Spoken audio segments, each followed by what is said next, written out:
Ayan, naggisa-gisa. Naggisa. Tapos, nilagyan yan. Gisa-gisa-gisa. Ayan. Alam mo na kung anong gagawin ko. Nalagyan na yan ng asin. Mga anik-anik. Ayan. Tapos, kailangan natin anahin yan. Magluluto tayo ng pochero. Wow. Nilagay ko na yung pata na pinakuluan ko. Ayan. O, diba? Diba, guys? Welcome to my vlog. Cooking show muna ako ngayon. Sabi. Yan. O, diba? Masarap. Oh. Tapos, malambot na yan pata na yung pinalambot yan ng 100 araw. Charing.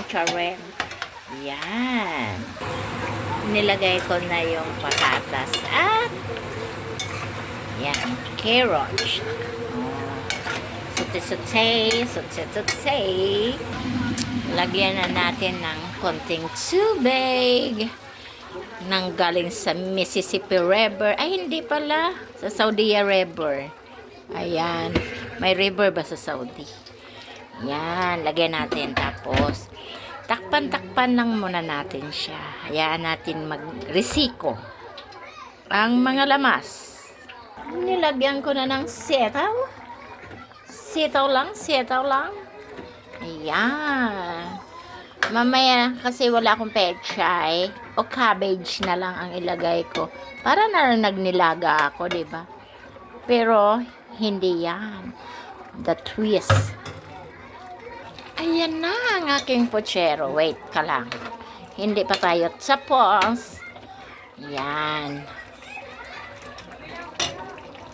O, diba? Ang aking pochero, lagyan ko na ng bench. Diba? Yan. Yan yung bench.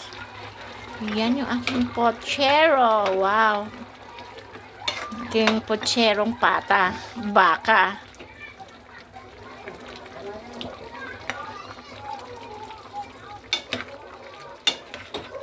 Oh, sarap.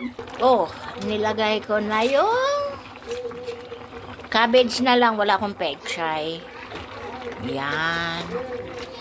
Ayan. Ayan na siya. Takpan ko na lang to para malotso. Oh, ayan na ang aking pochero. Thank you sa panonood. Kung tinatapos niyo yung aking mini vlog.